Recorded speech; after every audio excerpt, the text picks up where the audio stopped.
తెలంగాణ రాష్ట్రంలో ఎట్టకేలకు తెలంగాణ ముఖ్యమంత్రి రేవంత్ రెడ్డి గారు ఏదైతే ఇప్పుడు దేశవ్యాప్తంగా విద్యాశాఖ మంత్రి కేంద్ర విద్యాశాఖ మంత్రి ధర్మేంద్ర ప్రధాన్ రాజీనామాకి సంబంధించి ఎందుకు బీఆర్ఎస్ పార్టీ స్పందించట్లేదు, అసలు నీటి పేపర్ లీకేజ్ అంశం గురించి కావచ్చు, వీటన్నిటి గురించి కూడా ఎందుకని బహిరంగంగా నిరసన కానీ ధర్నాలు కానీ ఎక్కడ ఎందుకు చేపట్టలేదు అని చెప్పేసి మాట్లాడుతున్నారు. ఈ అంశానికి సంబంధించి మరిన్ని విషయాలు తెలుసుకోవడానికి మనతో పాటు ఉన్నారు తెలంగాణ తెలుగుదేశం పార్టీ రాష్ట్ర అధికార ప్రతినిధి సూర్యదేవలత గారు.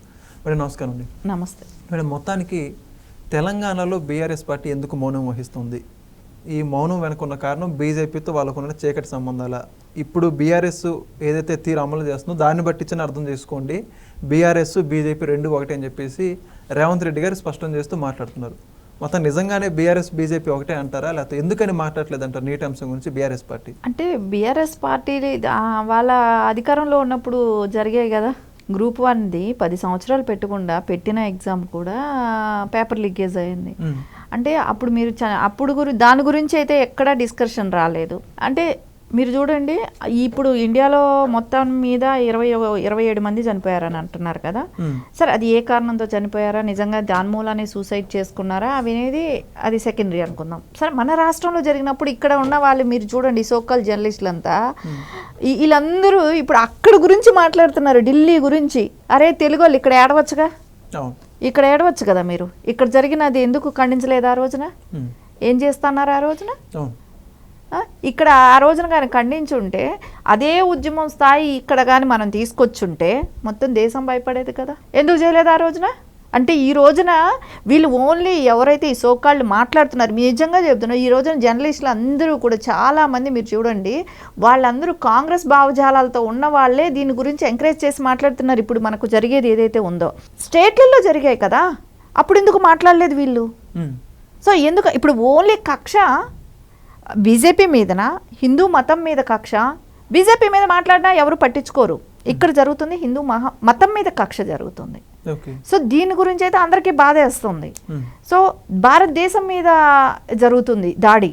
సో ఇది ఎవరు కూడా తీవ్రంగానే ఈ రోజున ప్రతి వాళ్ళు యువత అంతా కూడా ఇళ్లలో కూర్చొని ఎంత సోషల్ మీడియా, ఎప్పుడు సోషల్ మీడియాకి రాని పిల్లలంతా కూడా ఈ రోజున మాట్లాడుతున్నారు. ఎందుకోసం మాట్లాడుతున్నారు? ఈ జరిగే దారుణాలు వాళ్ళకి తెలుసు కాబట్టి. అక్కడికి వచ్చే వాళ్ళు ఎలాంటి వాళ్ళు వస్తున్నారో తెలుస్తుంది కదా. అరే అమ్మాయిలను ఎంత అసభ్యంగా బిహేవ్ చేస్తున్నారు, తోటి జర్నలిస్టులను కూడా మీకు అది కూడా కనపడడం లేదా? అక్కడికి వెళ్ళి జర్నలిస్టులు ఇంటర్వ్యూ తీసుకోవడానికి వెళ్ళిన వాళ్ళని, మహిళల్ని ఏ రకంగా అబ్యూస్ చేస్తున్నారు చూసారు కదా. సో మీకు అది కూడా జాలి అనిపించలేదా వీళ్ళకి? సో ఇవన్నీ కూడా ఇప్పుడు బీఆర్ఎస్ ఉన్నప్పుడు జరిగింది తెలంగాణలో. పంజాబ్లో కూడా ఆమ్ ఆద్మీ ఉంది కదా, జరిగింది కదా. సిగ్గు లేదా? అక్కడ వెళ్ళి చేయలేదే. సో ఓన్లీ ఇక్కడ ఇప్పుడు ఎలక్షన్స్ వెంటనే ఏమీ వచ్చేవి కదా. ఇప్పుడు మీరు మోదీ గారు దిగిపోవాలన్నా కూడా మళ్ళీ బీజేపీ అధికారంలో ఉంటుంది. ఎవరిని మార్చి పెట్టగలుగుతారు వీళ్ళు? సో ఇండియన్ రాజ్యాంగం ఆడున్న ఒక 1000 మంది వేసుకుందాం, 10,000 మంది వేసుకుందాం, 20,000 మంది, వాళ్ళతో రాజ్యాంగమా? 150 కోట్ల జనాభా ఉన్న దేశం మంది. మనం ఓన్లీ వాళ్ళ కోసమే మనం రాజ్యాంగాన్ని మారుస్తామా? లేదు కదా. సో ఇది ఇండియాలోనే తీవ్రవాదులు ఉన్నారు. సో దాని మూలాన వచ్చిన ఇదే. ఈ రోజున వాళ్ళు మాట్లాడేది ఓన్లీ ఒక పార్టీని టార్గెట్ చేస్తే పెద్ద ఇష్యూ కాదు, పార్టీని విమర్శించవచ్చు. దేని మూలానైతే విద్యార్థులకి నష్టం జరిగిందో దాని గురించి మనం మాట్లాడచ్చు. అరే నీట్ ఎగ్జామ్ గురించి ఇప్పుడు వీళ్ళు వద్దని మాట్లాడుతున్నారంటే వీళ్ళకి బుద్ధి ఉందా? కాంగ్రెస్ వాళ్ళకి అది తీసుకొచ్చింది ఎవరు? నీట్ ఎగ్జాము పెట్టాలి అని ఆ రూల్స్ తీసుకొచ్చింది ఎవరు? కాంగ్రెస్ కాదా? ఈ రోజున అది వద్దని మాట్లాడుతున్నారు. అరే రాహుల్ గాంధీ గారైనా, ప్రియాంక గాంధీ గారైనా అసలు వాళ్ళకి తెలుసా ఏ హయాంలో వచ్చింది అది అనేది? అది తెలుసుకొని కదా మాట్లాడాలి, వాళ్ళు ధర్నా చేయాలి. అది లేకుండా నోటుకొచ్చినట్టు మాట్లాడుతున్నారు.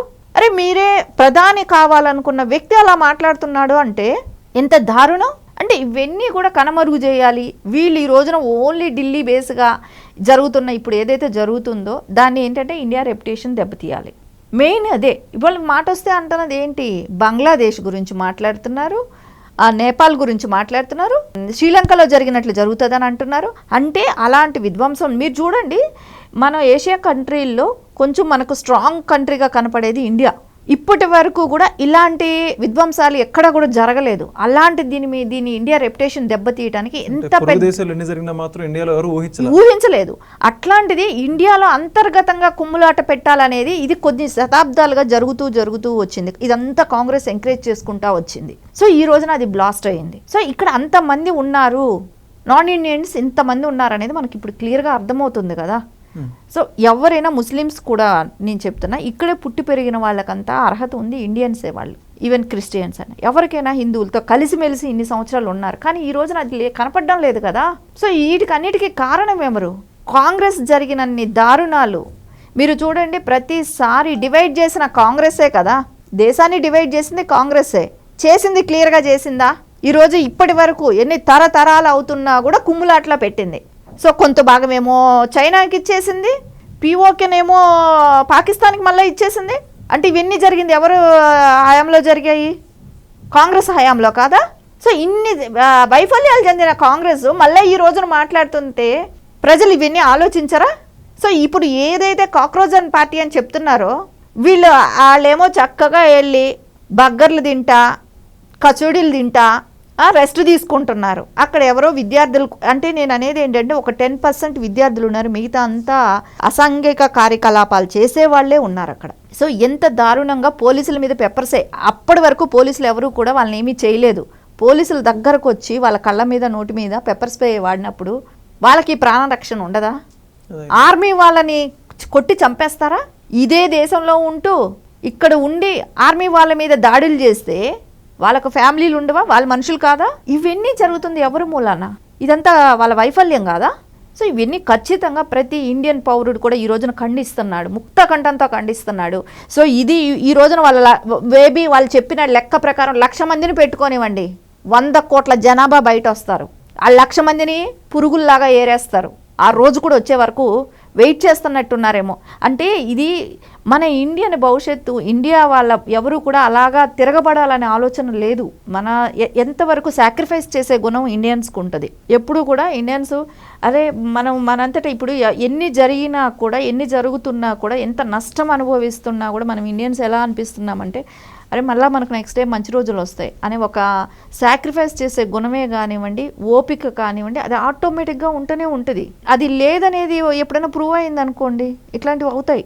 సో వాళ్ళకున్న పౌరుషం ఈ రోజున ఇంకా వేరే దాన్ని అగేనిస్ట్గా ఆలోచించే వాళ్ళకి కూడా అదే పౌరుషం రాదా? అంతదాకా తెచ్చుకోవద్దండి. ఇప్పుడు ఎవరైతే సపోర్ట్స్ చేస్తున్నారో అది కరెక్ట్ పద్ధతి కాదు. మనం క్వశ్చన్ చేయాలి, ఏదైనా తప్పు జరిగినప్పుడు క్వశ్చన్ చేయాలి. ఆ క్వశ్చన్ చేసే విధానం వేరుగా ఉండాలి. అంతేగాని నోటుకు వచ్చిన మాటలు మాట్లాడి మీడియాలో కూర్చొని రెచ్చగొట్టే మాటలు మాట్లాడటం కాదు. దాన్ని ఎలా ఒక ప్రాబ్లం వచ్చింది, ఇండియన్స్ అందరం కలిసి ఎలా సస్టైన్ చేసుకోవాలి, సో ఇంకొకసారి అలాంటి ప్రాబ్లం రాకుండా చూడాలి అనే విధంగా వెళ్ళాలి. కానీ ఈ రకంగా ఎవరైనా వెళ్తారా? దీన్ని ప్రోత్సహించే వాళ్ళందరూ కూడా దేశద్రోహుల కిందగానే తీసుకోవాలి. Thank you. నమస్తే.